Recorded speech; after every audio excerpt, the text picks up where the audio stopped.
Career में पर आपका बहुत बहुत स्वागत है। क्लास 12 फिजिक्स चैप्टर नंबर 4 विद्युत चुंबकीय प्रेरण, सॉरी चैप्टर नंबर 6 है विद्युत चुंबकीय प्रेरण। न्यूमेरिकल्स अपन स्टार्ट कर लिए थे, फॉर्मूला हो गया, 3-4 न्यूमेरिकल्स भी खत्म हो गया था। आज नया क्वेश्चन स्टार्ट करेंगे। आज का टाइप इंपॉर्टेंट है ना। देखिए क्वेश्चन नंबर, कल अपन 3 क्वेश्चन फिनिश किए थे, 2 क्वेश्चन बताया था, 1 क्वेश्चन बनाने के लिए दिया था। ओके, नेक्स्ट क्वेश्चन है अपना क्वेश्चन नंबर 4।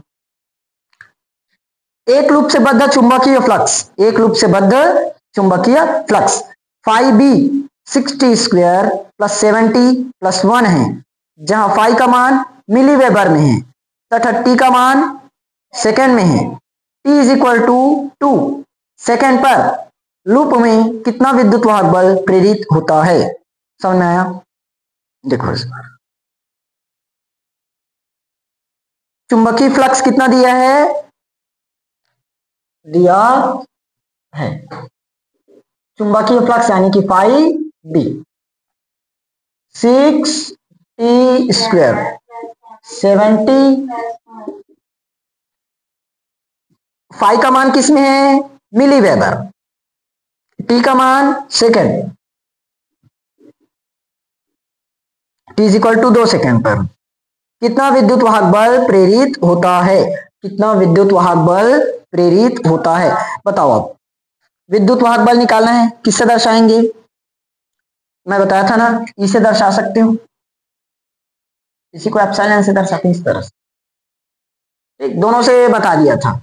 अच्छा, हमने फॉर्मूला पढ़ रखा है, मैंने लिखवाया था पूरा फॉर्मूला एक जगह, ई बराबर में D phi divided by D T. अब यहाँ बी दिया है तो बी लगा लेते हैं। समझ में आया? तो इसका मतलब क्या है, ई डी बटे डी टी होगा। फाई का मान जानते हो 60 प्लस 1। आगे अब अवकलन तो हमने पढ़ रखा है 11th में भी 12th में भी।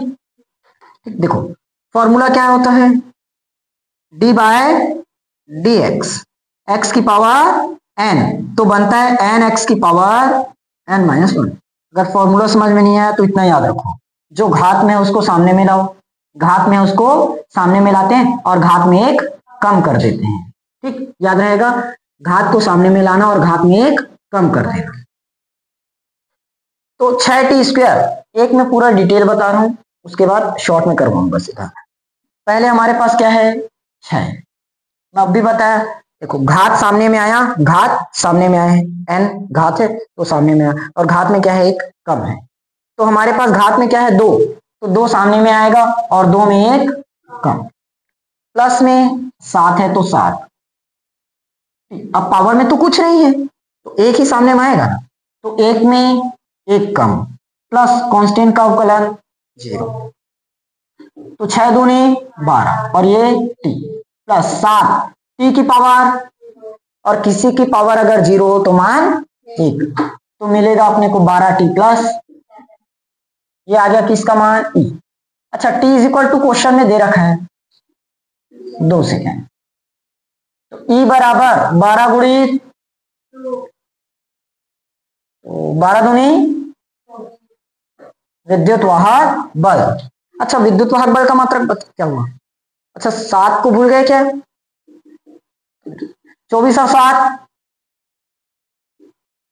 बिना जोड़े तो आएगा कितना मात्रक, बताओ विद्युत वाहक बल का मात्रक।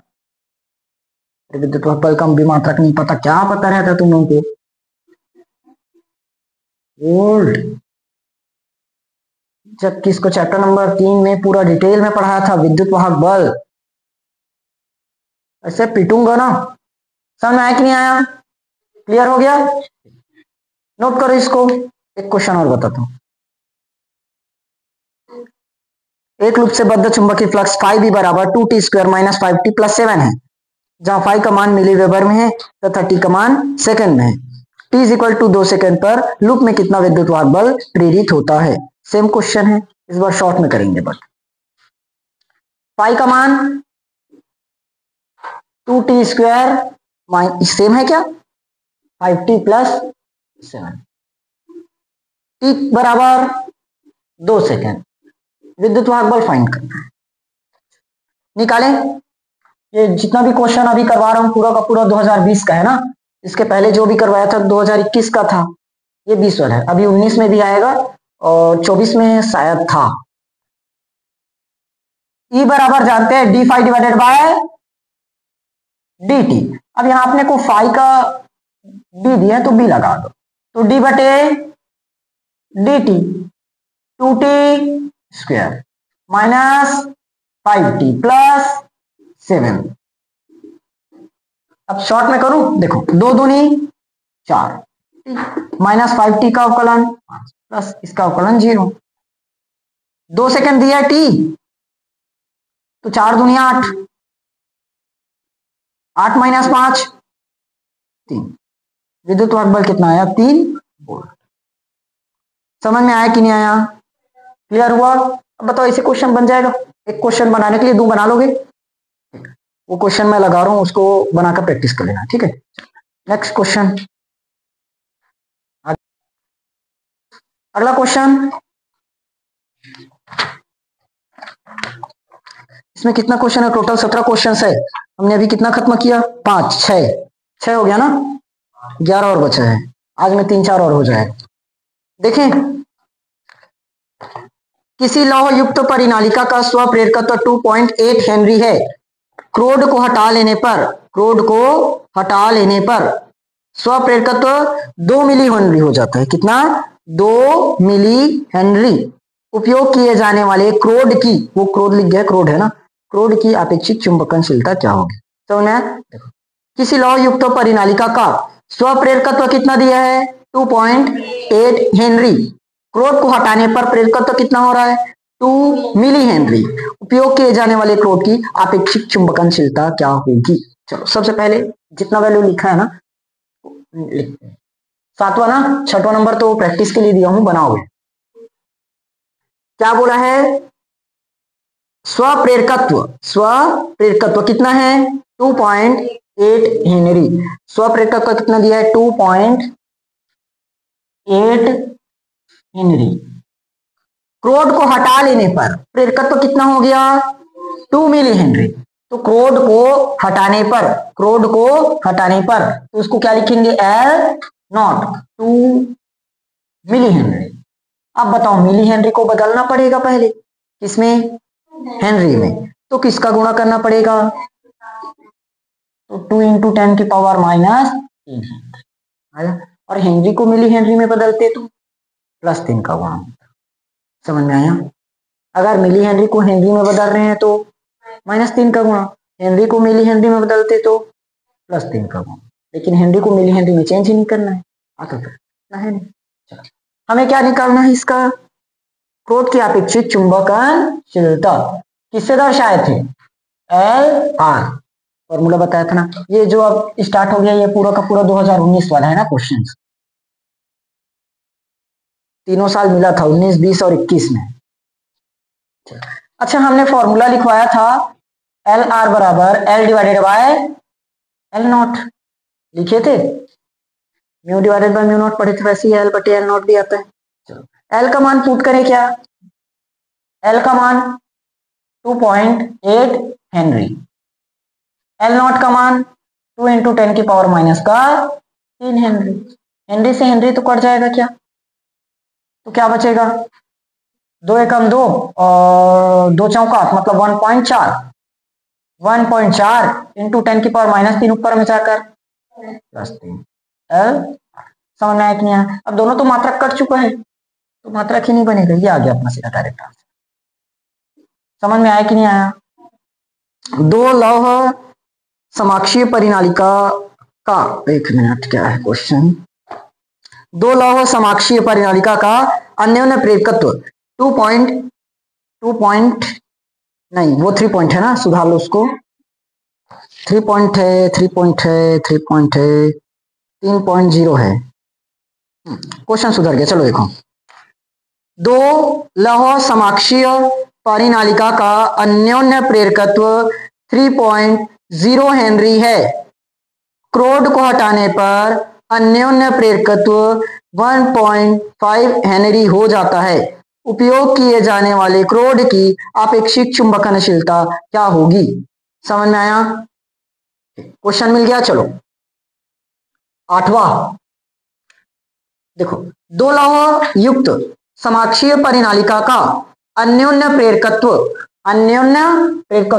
किससे दर्शाते हो? M से 3.0 हेनरी। क्रोड को हटाने पर अन्योन्य प्रेरकत्व कितना हो रहा है?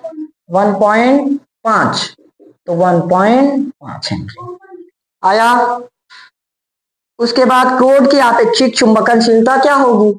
यानी कि Mr। अरे सेम टू सेम पिछला क्वेश्चन तो है। देखो स्वप्रेरकत्व को किससे रिप्लेस कर दिया? अन्योन्य प्रेरकत्व से, और M0 को L0 से, और जो LR था उसको MR से। इतना बस तो किए हैं। जहां हमने स्वप्रेरकत्व के लिए निकाला था, इस बार हमें क्या करना है? अन्योन्य प्रेरकत्व के निकालना है। बाकी सब तो सेम है, कुछ इधर उधर नहीं करना है, पूरा का पूरा सेम जाएगा। तो फॉर्मूला हो जाएगा इस बार MR बराबर M divided by M0। M का मान 3 हेनरी, M0 का मान 1.5 हेनरी। हेनरी से हेनरी कटेगा, 3 एकम 3, 3 पंचे 15, तो 1/0.5। 0.5 का मतलब अगर पॉइंट को हटाए तो ऊपर में 10 का गुणा, तो 5 दूनी कितना आया? 2 आ गया। समझ में आया कि नहीं आया? बस इतना ही तो करना था, क्या दिक्कत था इस पर? वायु क्रोड का यदि एक वायु क्रोड प्रेरक का स्वप्रेरकत्व इसमें रखने पर 0.04 मिली हेनरी से बढ़कर 10 मिली हेनरी हो जाता है, क्रोड की आपेक्षिक पारगम्यता क्या होगी? समझ में आया? क्या बोला है क्वेश्चन? यदि एक वायु क्रोड का प्रेरकत्व इसमें रखने पर 0.04 मिली हेनरी से बढ़कर 10 मिली हेनरी हो जाता है, क्रोड की आपेक्षिक पारगम्यता क्या होगी? चलो देखें, सबसे पहले गिवन वैल्यू पहचान, क्या दिया है? हाँ, स्वप्रेरकत्व कितना है? 0.04 मिली हेनरी, तो 0.04 इंटू 10 की पावर -3 हेनरी, और 10 मिली हेनरी हो जाता है बढ़कर, मतलब L0 10 मिली हेनरी, 10 गुणी 10 की पावर -3 हेनरी। निकालना क्या है? आपेक्षिक पारगम्यता, मतलब LR। निकल गया क्या? LR बराबर L divided by L0। L का मान 0.04 10 की पावर -3, 0. अरे क्या बोल रहा है? 10 गुणी 10 की पावर -3 है। हेनरी से हेनरी कटा, -3 से -3 कटा। यहाँ पर पॉइंट के बाद कितना अंक है? 2। तो ऐसे करो ना, सीधा भाग कर दो ना, भाग कर दो सीधा। 10 शून्य 0, 10 शून्य 0, 10 चौ आ गया ना? समझ में आया कि नहीं? क्लियर हुआ? ठीक, आज के लिए क्वेश्चन बस इतना पर स्टॉप कर रहे। वैसे भी हमने 3 के बाद टोटल 6 क्वेश्चन इस क्लास में खत्म किया। बाकी क्वेश्चंस प्रैक्टिस करके देख लेना। 17 क्वेश्चंस है पूरे के पूरे इस शीट में, तो 17 क्वेश्चन में से 9 क्वेश्चन खत्म हो चुका है। 2-3 क्वेश्चन हो सके तो प्रैक्टिस करना, ठीक। बाकी कल में ये समाप्त हो जाएगा, ठीक। इसका न्यूमेरिकल्स का सिर्फ 3 ही क्लास में पूरा का पूरा फिनिश हो सकता है। हो सके तो कल में समाप्त करने की पूरी कोशिश करेंगे, नहीं होगा तो एक दिन और जाए, ठीक। उसके बाद चैप्टर 7 स्टार्ट हो जाए। नोट कर लो इसको जल्दी।